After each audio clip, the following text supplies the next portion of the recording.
Callum, at this stage of the season, quite simply, how big a win was that? Yeah, huge. Listen, they all are, especially the home games here. Big expectation to go and win the game, and I thought the manner we did it was outstanding, considering the circumstances and the context of the season. What about the man next to you and his contribution? Unbelievable. Just keeps getting better and better. First finish, trademark, and then the second one, he's on cloud nine and sits up well for him, and what a finish. You could feel the atmosphere in the stadium. It's something special for sure. Daizen, how pleased were you with that overhead kick? It was just lucky. Lucky? That's you're understating that, is it? Can you talk us through your process of when you thought you were going to try the overhead kick? ゴールの瞬間、なんでそれを狙ったのかとか、その頭の中どんなこと考えてました？フィーリングがすごい良かったんで、とりあえずもう打ってみようって思って打ちました。I had a good feeling, so I was just like, why not just try it, and that was a goal. What is it about your form just now? That's 6 goals in 4 games. Why do you feel you're hitting your best form at this stage of the season? 4試合で6ゴール今決めていて、とてもいい、調子になっていますが、この時期にこれだけ調子がいいのは何だと思いますか？ファンサポーターが素晴らしい応援してくれてるんで、それに僕たちは応えたいっていう思いでやってるので、それが結果につながっているかなと思います。I think that's because of the fans. Like, you know, we want to pay them back. Like, we want to work hard, everything. So, yeah, that's the reason why, I think.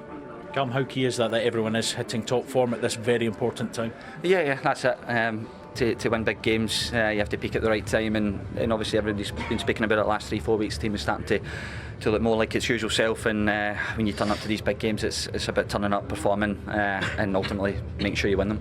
What was important today? Because when you went 1-0 there, I could see the manager telling everyone to keep calm. Was that the thing? Did you kind of just lose that control for that period? I actually thought we started the game well, but you know Rangers are a threat and counter-attack. Got some good ball carriers, strikers good in transition moments, and we knew that if we were too gun-ho, we might have got picked off, and actually that's probably what happened.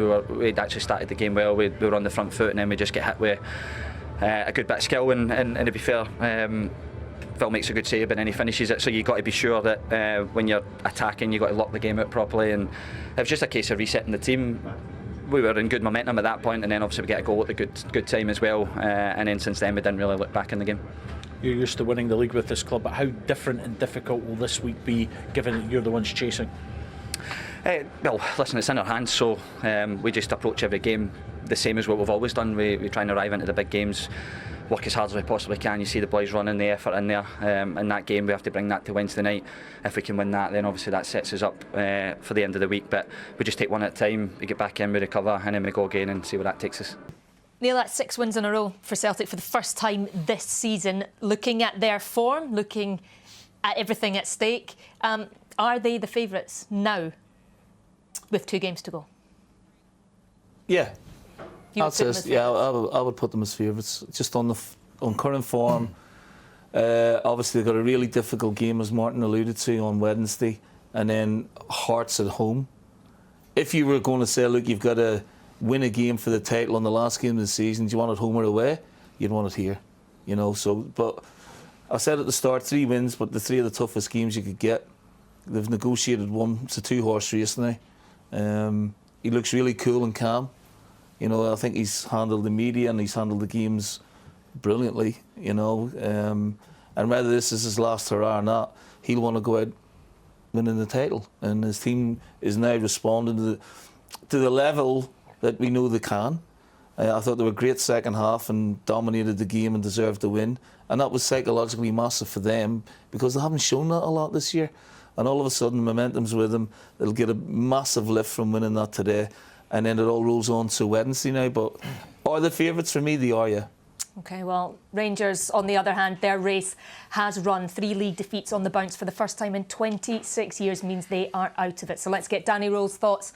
After it all, he's with Luke. Danny, what's your assessment on today's game? Yeah, big disappointment. I think when you lose 3-1, then of course very disappointed.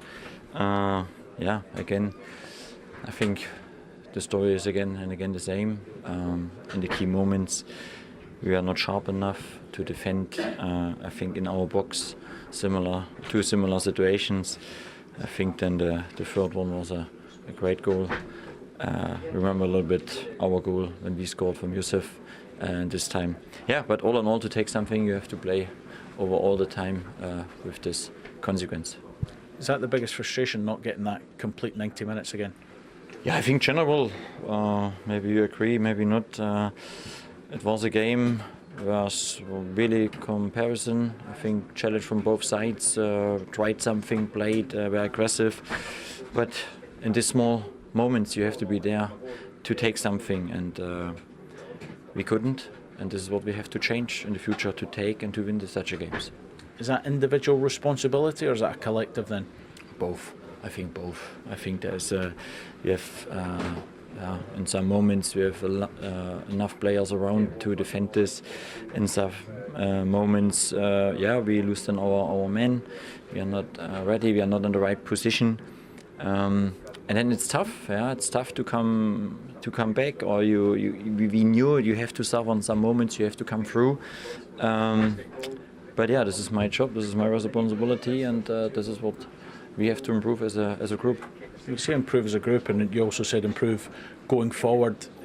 Is this team showing what they can do by getting into a title race, but also showing now its limitations by not being able to take it a step further after the split? I would, I can agree. This I think we showed even today. You look to the 90 minutes. I will not make it better because we lost. This is always tough. But I think when you take the game, then you see still good things. But good is not enough for us as a club. We want to be the best. We want to win titles.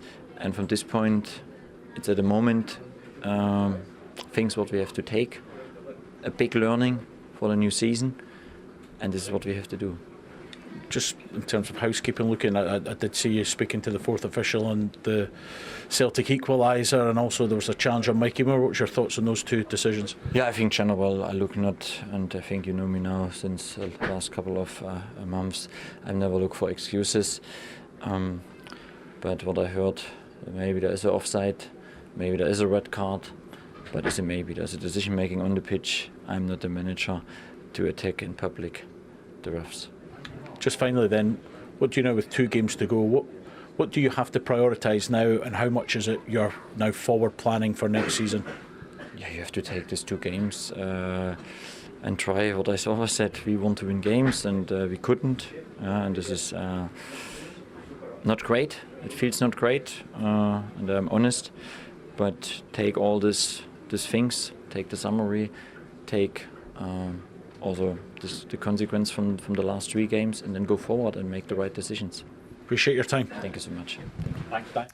Well, let's take a look at the challenge that he's referring to, the potential red card challenge. It was Alistair Johnston on Mikey Moore. We looked at it at half-time, and you think it is a red card, Kris? Yeah, it's a red card. I mean, and he's not making excuses. You can clearly see here Alistair Johnston is well over the top of the ball, right into the side of Mikey Moore there.